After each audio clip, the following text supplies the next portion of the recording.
Assalamualaikum warahmatullahi wabarakatuh. Halo teman-teman, selamat datang di Bejaru, Belajar Sejarah Seru. Bertemu lagi dengan saya, Mega Pratiwi, yang akan mengajak kalian untuk belajar mengenai sejarah lagi. Nah, kali ini kita akan membahas mengenai tokoh-tokoh atau para pahlawan wanita pada masa pergerakan nasional Indonesia. Nah, jadi pada masa pergerakan itu tidak hanya kaum pria yang bergerak dan berjuang untuk kemerdekaan Indonesia, melainkan ada gerakan-gerakan wanita pada masa pergerakan nasional Indonesia. Nah, yang pertama, tak kenal maka tak sayang, maka dari itu kita harus mengenal terlebih dahulu nih tokoh-tokoh siapa saja yang berjuang untuk kemerdekaan Indonesia pada masa pergerakan nasional. Nah, seperti yang kita ketahui, ada salah satu tokoh wanita yang sangat terkenal di Indonesia, bahkan tanggal lahirnya selalu kita peringati. Ya, betul sekali, yaitu ada Raden Ajeng Kartini yang setiap tanggal 21 April kita memperingati hari lahirnya. Nah, Raden Ajeng Kartini ini mulai menyadari gitu bahwa penting adanya kesetaraan serta pendidikan bagi kaum wanita, sehingga pergerakan wanita pada masa pergerakan nasional di Indonesia ini didasari karena mulai adanya gitu kesadaran akan pentingnya kesetaraan serta pendidikan untuk kaum wanita. Nah, selain Raden Ajeng Kartini, ada dua tokoh lainnya gitu yang bergerak di dunia pendidikan. Yang pertama ada Dewi Sartika. Dewi Sartika ini bahkan mendirikan sekolah di Bandung pada tahun 1904. Nah, pergerakan wanita ini tidak hanya terjadi di Pulau Jawa loh, tapi terjadi juga di luar Jawa. Contohnya seperti di Sumatera itu ada tokoh pahlawan wanita yang bernama Rohana Kudus. Nah, dia ini mendirikan sekolah pemberdayaan perempuan melalui pendidikan dan keterampilan. Oke, tadi kita sudah membahas mengenai beberapa tokoh wanita pada masa pergerakan nasional Indonesia. Nah, judul dari pembahasan kita kan gerakan wanita pada masa pergerakan nasional Indonesia. Yang jadi pertanyaan adalah bagaimana sih bentuk gerakannya gitu ya. Kan tadi hanya ada beberapa pahlawan gitu. Ada Raden Ajeng Kartini, terus yang lahir di Jepara memperjuangkan di tanah Jawa. Terus kemudian ada Dewi Sartika yang mendirikan sekolah itu di Bandung. Kemudian juga ada Rohana Kudus yang mendirikan sekolah di Sumatera Barat.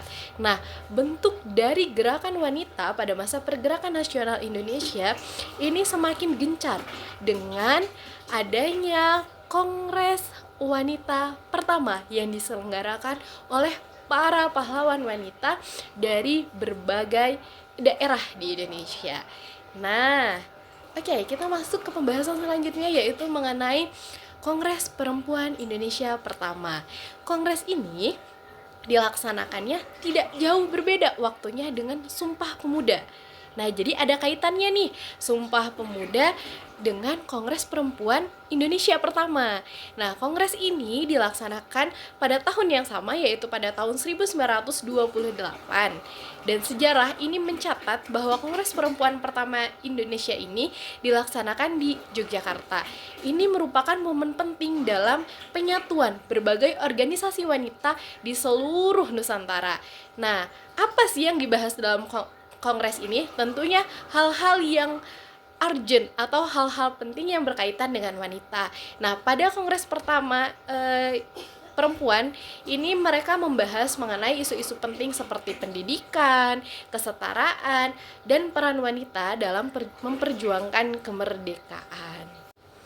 Oke, nah selain hasil dari Kongres Perempuan pertama Indonesia tersebut, di sini para pahlawan wanita ini mengucapkan ikrar atau kontribusi mereka, dan mereka mengatakan bahwasanya kami perempuan Indonesia siap berkontribusi dalam perjuangan bangsa.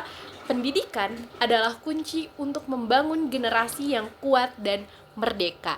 Nah, itu adalah sepenggal kalimat yang diucapkan oleh para tokoh wanita yang hadir di Kongres Perempuan pertama di Indonesia. Oke, Di awal tadi kan kita sudah membahas ada 3 tokoh gitu yang memperjuangkan hak-hak wanita dan pendidikan. Nah, selanjutnya setelah dilaksanakan ya Kongres Perempuan pertama di Indonesia ini, ternyata sudah banyak organisasi-organisasi perempuan yang didirikan di Indonesia. Nah, beberapa organisasi-organisasi yang didirikan, contohnya seperti ada Putri Indonesia, terus ada Aisyah yang didirikan oleh istrinya Kiai Haji Ahmad Dahlan, terus ada organisasi wanita Katolik yang memainkan peran penting gitu dalam memperjuangkan hak-hak perempuan. Nah, yang menjadi fokus mereka itu adalah pendidikan, kesehatan, dan pemberdayaan ekonomi. Jadi, setiap organisasi perempuan yang didirikan itu mempunyai ciri khasnya sendiri. Namun, dari setiap organisasi itu berfokusnya ke dalam 3 hal tersebut. Jadi, ada pendidikan, kesehatan, dan ekonomi. Selain melalui organisasi-organisasi, ternyata perjuangan wanita atau pergerakan wanita di Indonesia ini tidak hanya dilakukan secara diplomatik atau melalui organisasi.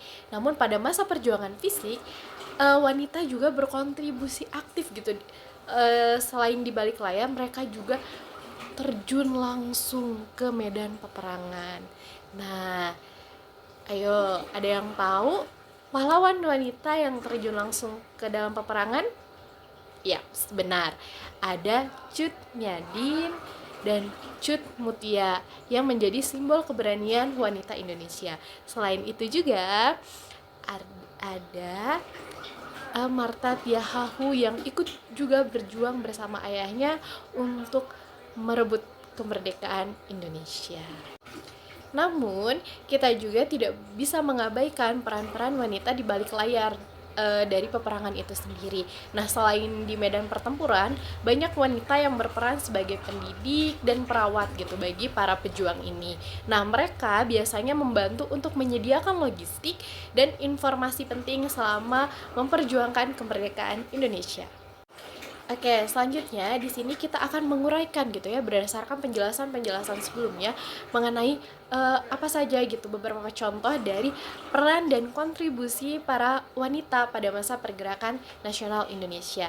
Yang pertama yaitu gerakan wanita ini mengembangkan kesadaran politik dan nasionalisme di kalangan perempuan Indonesia melalui pendidikan, literatur, media massa, rapat-rapat, demonstrasi, dan lainnya. Nah, selain itu juga memberikan dukungan moral dan materi serta tenaga dalam memperjuangkan kemerdekaan Indonesia untuk melawan penjajahan Belanda dan Jepang. Nah, beberapa contoh dari dukungan tersebut ini berupa penyumbangan dana, pakaian, makanan, obat-obatan, dan senjata. Selain itu juga menyelenggarakan dapur umum, rumah sakit, terus ada juga sekolah darurat. Selain itu menjadi kurir, pengintai, penyiar radio, dan pejuang bersenjata, serta mengikuti berbagai organisasi perjuangan seperti Barisan Pelopor Wanita Indonesia, terus ada Laskar Wanita Indonesia atau LASWI, terus Gerakan Wanita Indonesia Sedar atau GERWIS, dan lain sebagainya. Nah, selain itu juga mengisi kemerdekaan Indonesia dengan berpartisipasi dalam pembentukan negara dan pemerintahan yang baru. Contohnya ini seperti menghadiri sidang PPKI dan BPU PKI sebagai anggota dan peninjau. Baik, yang terakhir yaitu mendorong pembangunan nasional dalam berbagai bidang seperti pendidikan, kesehatan, ekonomi, budaya, dan agama. Semangat juang para wanita terus hidup hingga saat ini. Mereka telah membuka jalan untuk kita, generasi wanita modern, untuk terus berkontribusi bagi bangsa.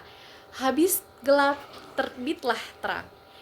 Terima kasih atas peran para pahlawan wanita dan para pejuang wanita Indonesia pada masa pergerakan nasional untuk meraih kemerdekaan Indonesia dalam perjalanan bangsa kita. Nah, sampai jumpa di pembelajaran selanjutnya. Kutipan kalimat dari R.A. Kartini ini akan menutup pembahasan kita kali ini. Terima kasih. Wassalamualaikum warahmatullahi wabarakatuh. Sampai jumpa lagi di Bejaru yang lebih seru dengan pembahasan yang lebih menarik. Bye-bye!